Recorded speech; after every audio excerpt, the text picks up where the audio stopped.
हरे कृष्णा। आज मैं भगवद गीता का 4.5 4.6 बोलूँगा।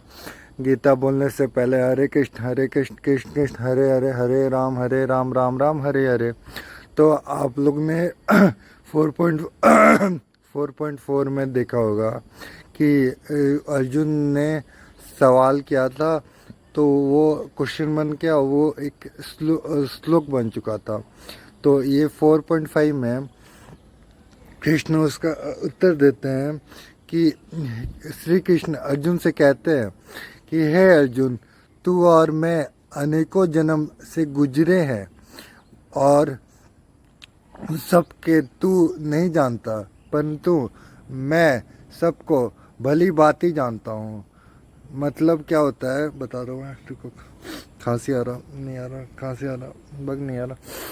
होता क्या है कि ये डायमेंशन है, मतलब ऐसा मूवी सब में हुआ था, और ये सब सही कहानी है कि हम लोग जो कर रहे हैं ना, वो ऐसा कुछ देर का पहले का कारण किसी और दुनिया में चल रहा होगा।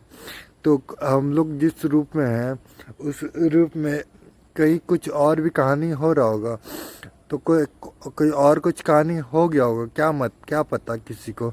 हम लोग को कुछ भविष्य का नहीं पता है, क्या हो रहा है और क्या होने वाला है नहीं पता। लेकिन बस अभी हम लोग को अपना कर्म करना है। इसका ये है, मतलब यही है स्टोरी का। और इसके मतलब ये मतलब रिलेटेड ही मैंने एक इमेज तैयार किया है। वो इमेज आप लोग देखो। हरे कृष्णा। जब आपने स्टोरी 4.4 का सुना होगा, तो आपने देखा था ना कि अर्जुन ने क्वेश्चन किया था, तो अभी कृष्ण ने आंसर दिया कि जब कुरुक्षेत्र के मैदान में अर्जुन भ्रमित हो गए हैं और उनसे श्री कृष्ण से पूछा, आप कहते हैं कि आपने सूर्य को पहले ही ये इस योग का इस योग का ज्ञान दिया है, लेकिन सूर्यदेव तो बहुत प्राचीन है और उनका जन्म तो अभी हुआ है। श्री कृष्ण का जन्म तो अभी हुआ है, ये कैसे संभव है? तब भगवान मुस्कुराए और बोले, हे पार्थ, तू और मैं अनगिनत जन्म में इस धरती पर आ चुके हैं। इन जन्मों के भेद तू नहीं जान पाता, क्योंकि तू जीव अज्ञान के कारण अपने पूरे जन्म भूल जाता है। लेकिन मैं सर्वज्ञानी और परमात्मा हूँ। मुझे अपने सभी जन्मों के स्मरण रहता है। मैं जब जब आता हूँ तब तब अधर्म का रक्षा और अधर्म का विनाश के लिए अवतार धारण करता हूँ। हरे कृष्णा। इससे ये सीख मिलती है कि साधारण जीव अपने पूरे जन्म के भूल जाता है, मतलब पहले का जन्म भूल जाता है, परंतु भगवान सर्वज्ञानी होते हैं। वे जब भी अवतार लेते हैं तो पूर्व जन्म का ज्ञान और उद्देश्य के साथ आते हैं। उनका हर अवतार किसी विशेष कारण से होता है। धर्म का स्थापना और भक्ति की रक्षा करने के लिए आते हैं वो। हरे कृष्णा। हरे कृष्णा। अभी 4.6 का भी मतलब इसका श्लोक भी रिलेटेड है, मतलब 4.5 से, कि श्री कृष्ण अर्जुन से कहते हैं, हे अर्जुन, मैं इस सबसे परे हूँ, मतलब मैं बहुत ज़्यादा जन्महित में हूँ। मेरा दिव्य और अविनाशी स्वरूप है, फिर भी मैं अपनी योग माया से जन्म लेकर प्रकट होता हूँ।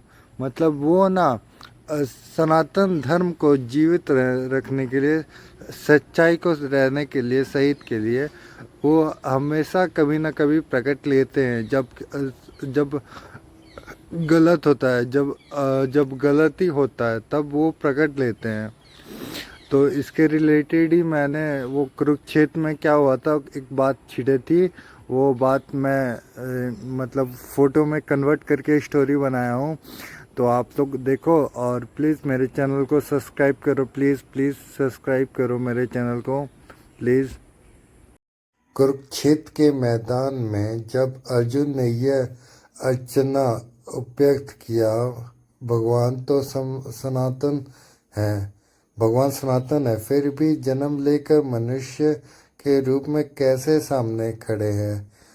तब भगवान ने समझाया, बताया उनको कि हे पार्थ, मेरा ना तो जन्म है ना मृत्यु, मैं तो सर्वव्यापी और सनातन हूँ। लेकिन जब जब धर्म की हानि होती है और अधर्म बढ़ता है, तब तब मैं अपने योग माया देवी शक्ति के द्वारा मानव रूप में प्रकट होता हूँ। जैसे बादलों में से सूर्य छिप जाता है और फिर प्रकट होता है, वैसे ही मैं धीरे युगों युगों में अवतार लेता हूँ। मेरे ये जन्म साधारण प्राणियों की तरह कर्म के बंधन से बंधा हुआ है नहीं है होता, बल्कि अधर्म के स्थापना और भक्ति की रक्षा के लिए होता है।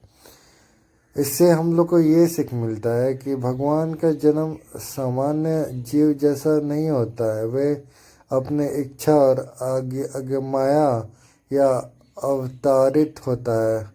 वे हर युग में धर्म की रक्षा और अधर्म का नाश के लिए आते हैं।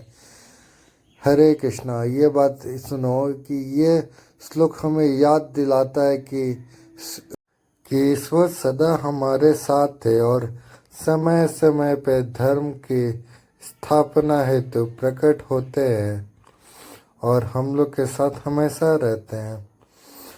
हरे कृष्णा।